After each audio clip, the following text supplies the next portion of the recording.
The massive Amazon Web Services went down, bringing parts of the internet and businesses to a standstill. 4 adults were found dead inside Fullerton apartment homes due to an overdose. And Cal State's Fullerton basketball team are getting ready to tip off with their rally at Titan Gym. OC News starts now. This just in tech news. The first responder on There's been a lot of collaborative efforts. I feel blessed to be here in Fullerton. Brought to you by the broadcast journalism students at Cal State Fullerton.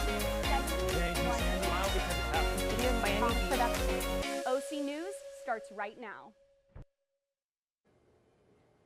Good evening, Titans, and welcome to OC News. I'm Taylor Davis. And I'm Julian Vallejo. Thank you for joining us on this edition of the 515 show.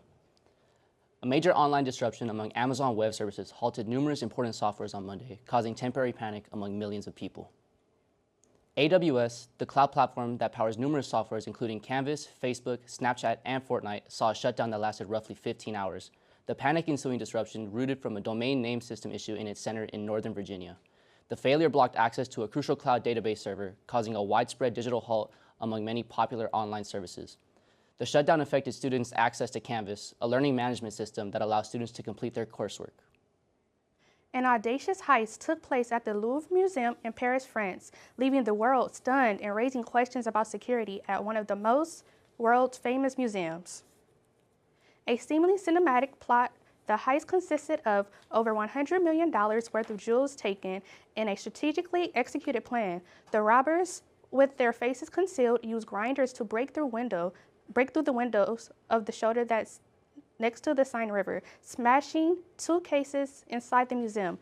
The robbers snatched 8 objects that included a royal sapphire necklace and its matching earrings, a diadem worn by Empress Eugenie, one of the most costly heists ever took only 7 minutes to execute. A tragedy occurred in the heart of downtown Fullerton after 4 people were discovered unresponsive in an apartment complex. Jenny Guzman has more on the developing story. I'm standing on Wilshire Avenue, where an ongoing police investigation is taking place behind me after 4 people were found unresponsive over a possible overdose. Fullerton Police Department received a 911 call on Tuesday morning about the incident where a friend found them in the Fullerton apartment complex unresponsive. Detectives revealed that they were 3 males and a female in their late 20s and early 30s. I ran by it yesterday, and I just thought it maybe just had to do with like a resident or something. And my friend sent me a link saying that 4 people, there was a mass possible overdose, and they passed away, and it's devastating to hear. Officials say there is no foul play suspected and no immediate threat to the public at this time. Family members were made aware of their loved ones' involvement, and officials have not yet revealed the names of the victims or the substance that was used. However, friends of the victims shared that they played softball together. We used to have a team, and he would play with us, and then it's like a softball family. And so we would always run into each other, and we were pretty good friends. This is an ongoing police investigation. We've reached out to Fullerton Police Department for further comment, but have not heard back. Reporting in Fullerton, OC News, Jenny Guzman. The TSU has unveiled a new CPR training kiosk from the American Heart Association. Noah Skirson has the life-saving details. The American Heart Association has opened an interactive CPR kiosk so students can practice the life-saving technique. The kiosk is placed between the food court and the alumni lounge of the TSU. It was funded and manufactured by the medical technology company Edwards Life Sciences to give passers-by brief instructions and practice on CPR. So with CPR, it's all about time. And the sooner someone starts compressions on someone who has collapsed and become unconscious, the sooner or more likely they are to have a chance of survival. The kiosk gives instructions about hand placement, depth, and rhythm with a final test and a score at the end. And so the kiosk itself has a mannequin on it that you can practice hands-only CPR on. It will give you reminders like you're not pushing hard enough or you're going too fast. With so many people in the United States being affected by heart disease, being trained in CPR can save a life in a matter of seconds. with 9 out of 10 people going into cardiac arrest outside of the hospital, it's important that people in the community are not just bystanders watching, right, the event happen or calling 911, but they're acting and performing that CPR and ensuring that person is going to live. Over 350,000 cardiac arrests happen every year in the U.S., 20% of them outside of hospitals. Having these skills can save a life. Noah Sherson, OC News. At the University of El Paso, students are learning from patients who can talk back to them, and thanks to their new AI-powered mannequins from the College of Nursing. Breathe, blink, and respond to students' questions, assisting them in preparing for real emergencies in a controlled environment. The mannequins can also provide immersed training, patient assessment, clinical decision-making, and emergency responsiveness. In attempts to better the region's nursing shortage, a $1.1 million grant was provided to the university's nursing program to purchase the mannequins. Coming up next, we'll hear from Noah Shearson on the weather outlook this week.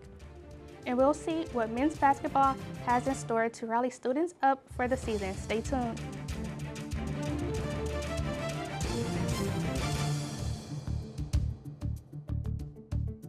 What does it take to discover the greatness within you? It takes resilience.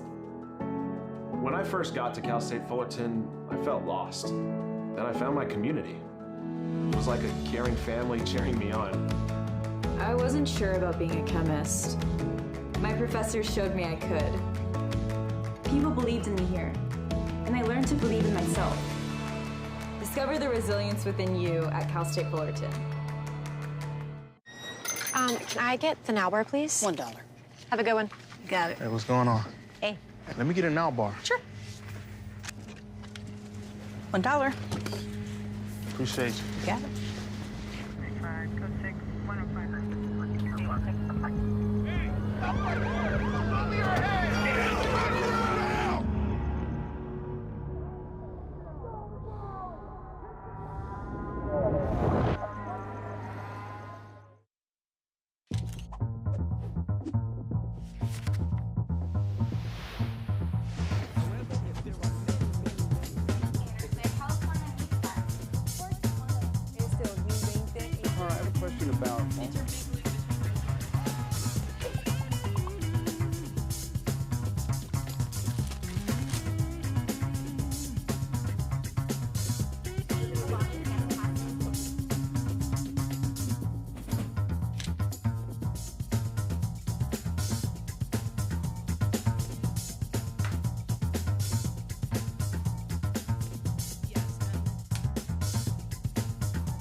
Looking into the snow season, Snow Excursion has you covered.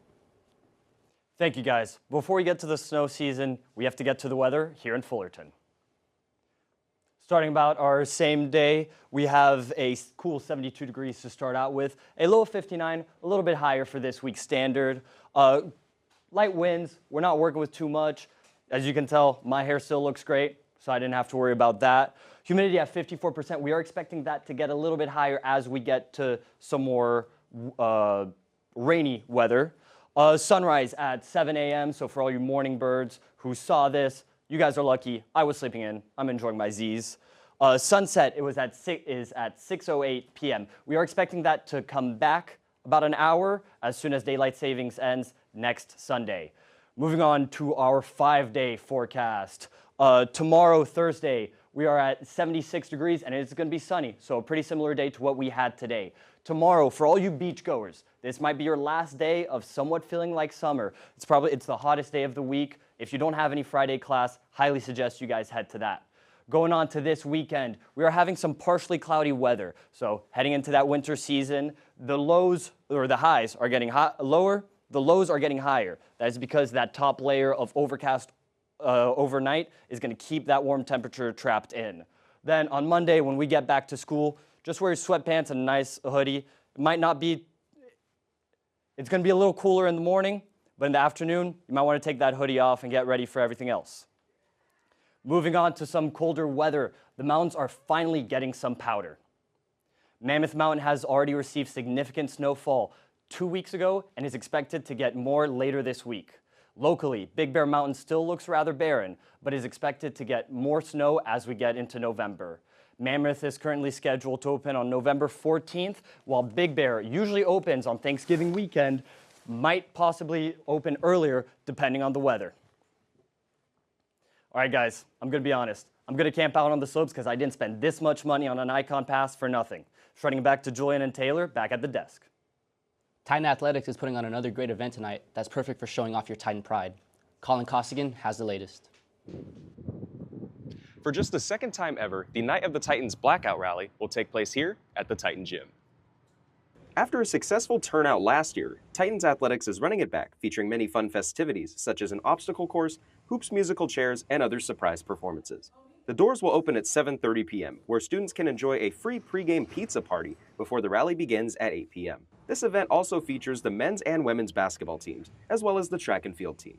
Of course, though, they will be ready to hype up the crowd. Titan Athletics spent a great deal of time putting this together for all students to enjoy. Students can get involved for sure. We want that student engagement. That's the biggest thing, I think, when it comes to our department or space is more engagement, fan engagement, student engagement. That's just the best part. It's one thing to show up to a game, well, they won or lost, but it's another thing to be at an event and feel like you're actually a part of it. Admission is free for all students. If that's not enough for you, they will also be giving out free Titan merch and gift cards to plenty of students. I might have forgotten to mention, there's a 3-point competition between the men's and women's basketball team tonight, but for obvious reasons, I won't be competing.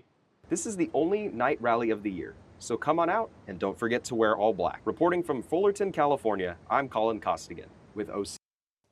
From the baseball diamond, soccer pitch, and the ice rink, Diana Vilches has all the scoop on this week's sport action. Dodger fans, did you catch the nail-biter this past weekend against the Brewers? It was a game of clutch hits, strategic plays, and edge-of-your-seat moments. Batter up, Dodger fans. This past weekend, the Boys in Blues totally rocked it, smacking the Milwaukee Brewers with a final score of 5-1.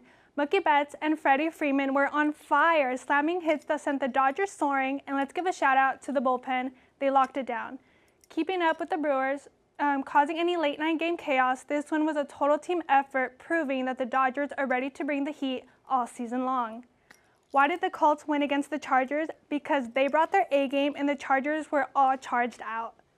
In a stunning display of offensive power, the Indianapolis Colts-led quarterback Daniel Jones dominated the Los Angeles Chargers this past weekend with a final score of 38-24. Jones led a reckless attack, finding open receivers like Michael Pittman Jr., who caught a 4-yard touchdown pass from Jones in the game, exploiting the gaps in the Chargers' defense, leaving the Chargers struggling to keep up with touchdowns and field goals aplenty. The Colts showcased their superior skill and teamwork, making it a tough day on the field for the Los Angeles Chargers. The Ducks delivered a home opener for the ages. Not only did they put on a show on the ice, but the fans showed up in record numbers. The Anaheim Ducks soared to new heights, setting a franchise record for attendance at the Honda Center. A roaring crowd of 17,000 fans packed the arena, marking the largest attendance for a Ducks game in the venue's history. Adding to the electric atmosphere, the team gave away Wild Wing masks to celebrate their beloved mascot. The Ducks' performance on the ice matched the excitement in the stands, making it a night to remember for players and fans alike. Sounds like a blast. I would love to get my hands on the Wild Wing mask. That's all for today. Back to you guys at the desk. Maine has some important news for you HBO users. Also after the break, Halloween is near and Horror Nights is in full effect at Universal Studios.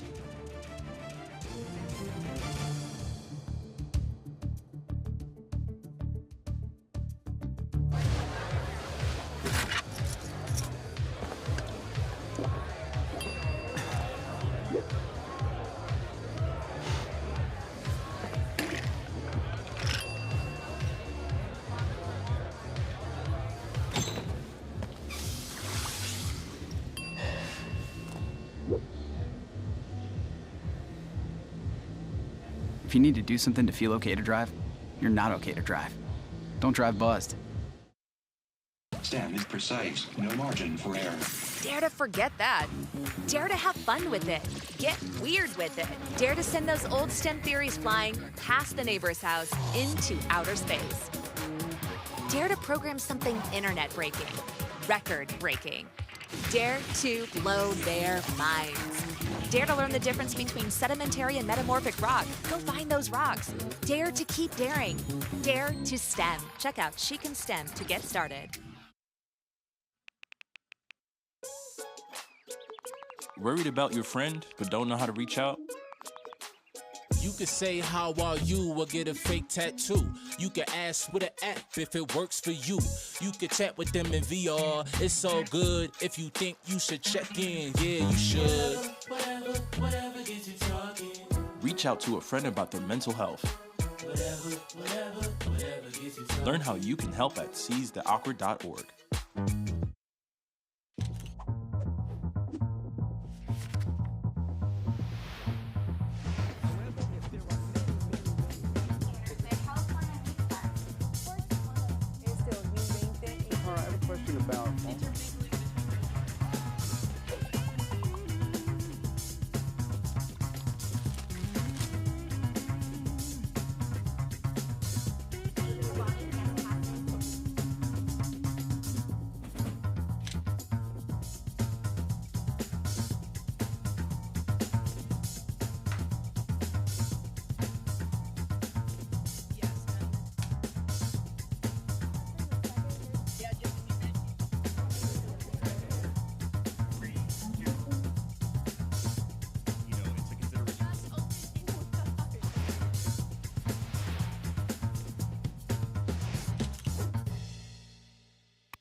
Fullerton is home to many small businesses, but one shop is rolling into the local music scene in its own way.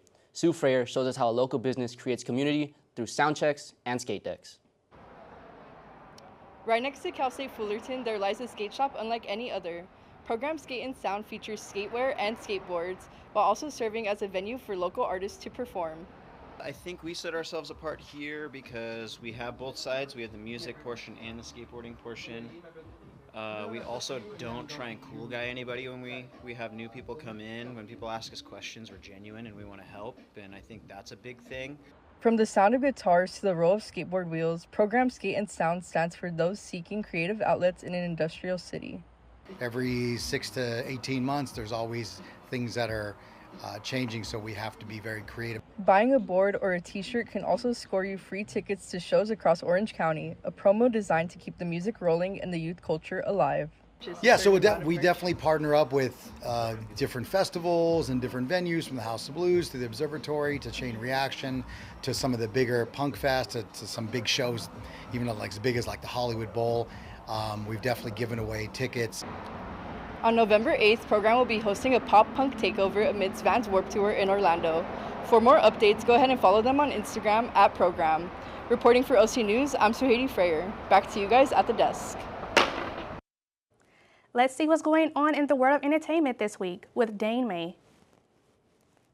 Thank you, Taylor. Sad news at the music world this weekend as Sam Rivers, Limp Bizkit's bassist, passed away. He was found unresponsive at his home. The St. Johns County Fire Rescue responded to a call for a non-responsive person cardiac arrest. Rivers was pronounced dead on the scene. He had to step away from the band in 2015 due to liver disease he said was caused by excessive drinking. He rejoined the band in 2018 after choosing to go sober and receiving a liver transplant. Rivers founded Limp Bizkit with Fred Durst in 1994 and last performed this past August at the Leeds Festival in the UK. He will be missed. The New Age streaming era remains turbulent as companies try and find their footing in an ever-evolving world. It seems as though HBO Max decided to follow suit in the streaming industry as they have decided to raise their prices as well as begin cracking down on those who are password sharing. Disney+, Apple TV, Netflix all raised their prices earlier this year as the streaming industry continues to become more saturated with alternative options. The raised prices will be effective immediately for new subscriptions, and existing accounts will have a 30-day notice to renew their plan with the increased rate. Let's go from streaming to your couch to the big screen. A new romantic drama, Regretting You, will hit the theaters this Friday. The film centers around a mother and daughter who must learn to cope with their new norm after tragedy strikes them and betrayal is uncovered. Throughout, the pair will unearth family secrets, discover new love, and attempt to make their way back to one another. The film is a Colleen Hoover story, who has also wrote last year's hit movie, It All Ends With Us. The highly anticipated film will premiere on October 24th. That's all I have for you guys in the world of entertainment. Let's send it back to you guys at the desk. Students are swapping stress for screams. Here's Miranda Palmas with the story. As Halloween season takes over Southern California, thousands of people are stepping into the dark. Among them, college students looking for a thrill that's very different from the classroom. For many, this is their first time at Halloween Horror Nights, a night where fear and fun collide. This is our first year time. going. Yeah. But yeah. This is the first time I've been in horror mazes like ever, and I liked it more than I thought I would. I was like, yeah, this is super fun. Yeah. For these first-timers, it's not just about jump scares. It's about laughing, bonding, and letting go for a night. We came with a big group of friends to go do scary mazes. From study halls to scare zones, college students are finding that a little fear might be the best cure for academic stress. Midterms are stressful enough, but some students are choosing a different kind of adrenaline rush. Here at Universal Studios Halloween Horror Nights, it's all about facing your fears for fun. I love it. It's fun because I don't really get scared, so when I do get scared, it's fun. There's something special about getting scared together that makes it less about fear and more about connection. For students, that shared rush is what keeps the night unforgettable. Reporting for OC News, I'm Miranda Palmas. So Julian, what are you dressing up as for Halloween? Well, since he's retiring soon, I thought there was no better time than to dress up as the greatest of all time, John Cena. And you know, since he's the 17-time champion, you gotta do it for him. Sounds great. Thank you for tuning in into OC News this week. My name is Taylor Davis. And my name is Julian Vallejo. Make sure to follow us on social media at TitanTVCSUF and OC News CSUF. Thanks again for watching and have a good night.